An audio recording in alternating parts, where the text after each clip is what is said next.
Hi, welcome back to Bookish and Belle. If this is your first time watching me, my name is Celeste, and I make videos about minimalist style, lazy girl beauty, and other ways to live a more effortless, awesome life. If you like what you see here, I appreciate it so much if you would hit the thumbs up button for me down below.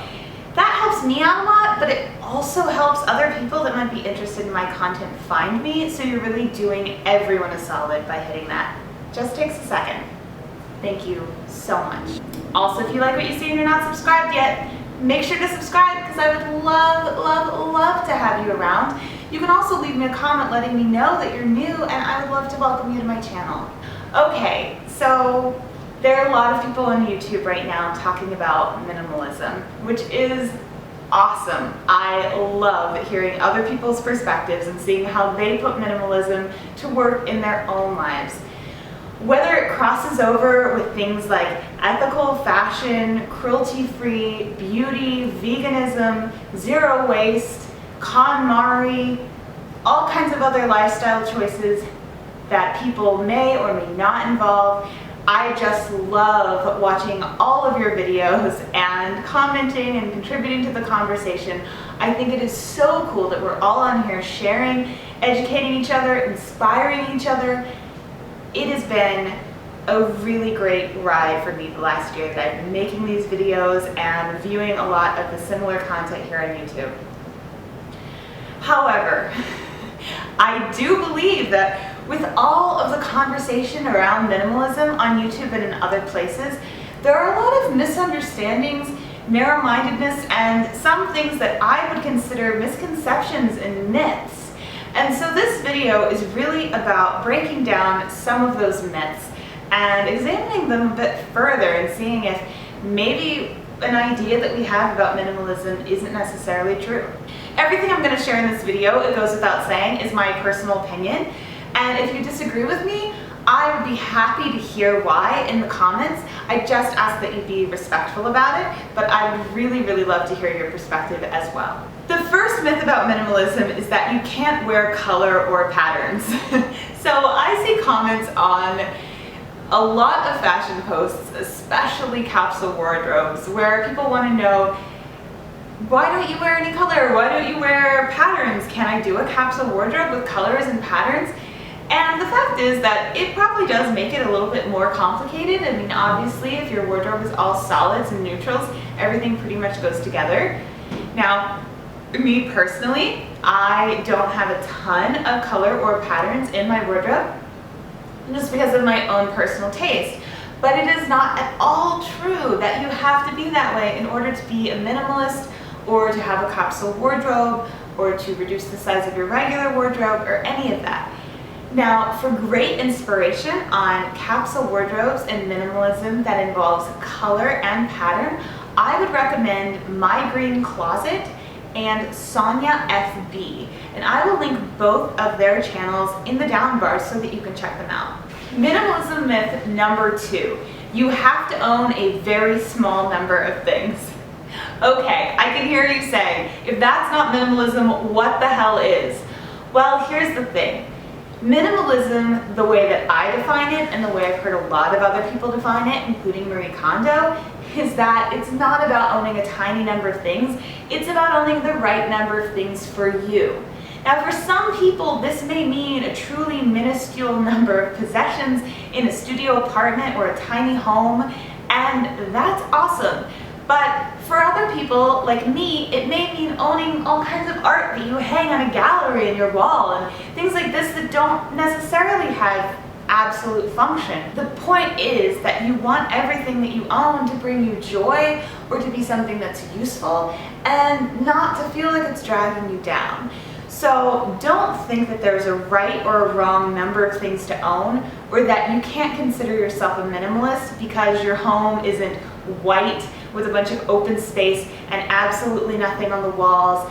Another myth about minimalism is that you have to become a minimalist overnight. All of a sudden you've got to quit your job, become a nomad, pare down all of your belongings into something that fits in a suitcase, and just, it's a major lifestyle change that happens like that. Okay? Now, if you've read The Life-Changing Magic of Tidying Up, you know that Marie Kondo says decluttering her way usually takes about a year. Now, you get it all done at once in terms of you do it once and you don't have to come back and do it again, but it's still a huge process. So you've got to be patient with yourself, and you shouldn't feel overwhelmed if you're not all the way there yet. You shouldn't feel like you're not good enough. Minimalism myth number 4, you have to be a minimalist in all aspects of your life. Again, this isn't true. You only have to be a minimalist in the aspects that you find important. You could be a minimalist in terms of your possessions and not be a minimalist in terms of the way that you spend your time. So maybe you have a ton of commitments and your life is really crazy, but your home and the number of items that you own is the one place where you want things to be really simple. Well, that's still a kind of minimalism. Now, I do absolutely recommend thinking about the way that you can apply minimalism to all the different aspects of your life, the tangible, the non-tangible, all of them, because I feel like if you're benefiting from one area, you're probably the kind of person that would find that you would benefit from applying those principles to another area. But it doesn't mean that you have to apply them to every single area. This is something that is really individual, and you can figure it out on a person-by-person basis. Minimalist myth number 5. Minimalism is all about the aesthetic. A lot of people think that the aesthetic needs to be sleek and Scandinavian, and it can't be in any way Baroque or Bohemian. And that's just not true. Yes, a lot of us were particularly drawn to the aesthetic. I mean, that was what got me into minimalism as a lifestyle in the first place, is that I really liked the aesthetic. But it never went to such an extreme place that I didn't have art on my walls, as you can see. Minimalist aesthetic and minimalist lifestyle are two different things, and although they often go hand in hand, like someone having a capsule wardrobe that is very simple and involves all solids and neutrals, they don't necessarily have to go hand in hand.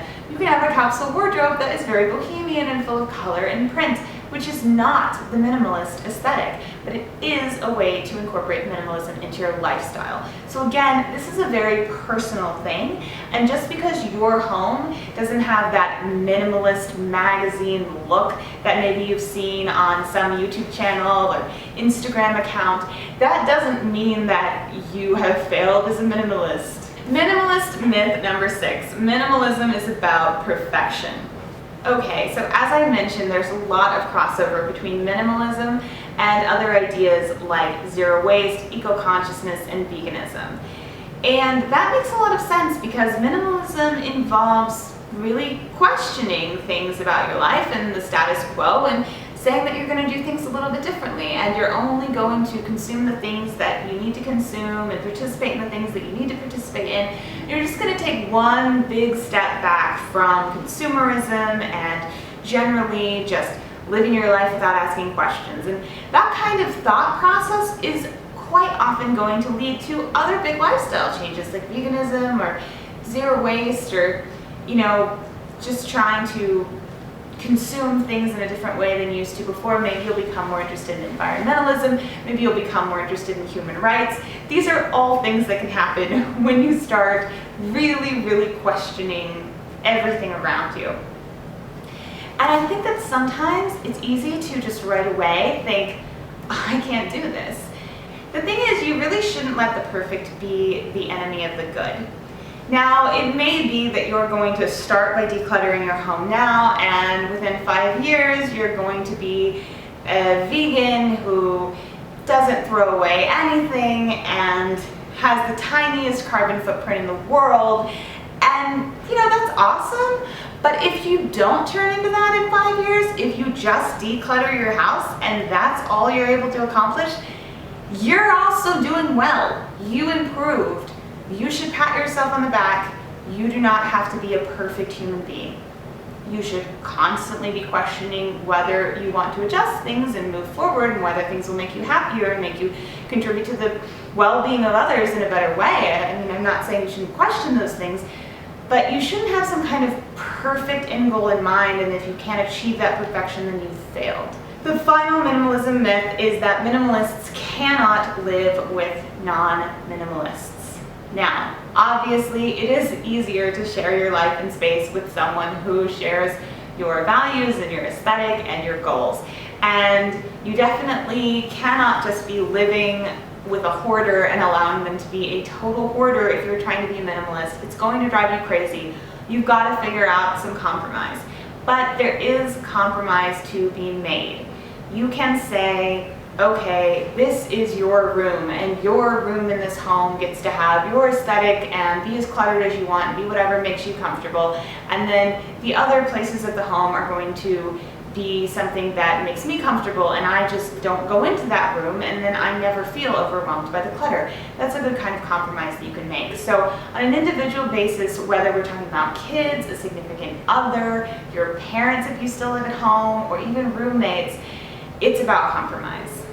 All right, that brings us to the end of Minimalism Myths. I really hope you enjoyed this video. If you did, make sure you give me that thumbs up. It just takes a second, and like I said, I appreciate it so much. Definitely subscribe if you haven't yet, leave me a comment, and just thank you so much for watching. I really appreciate it.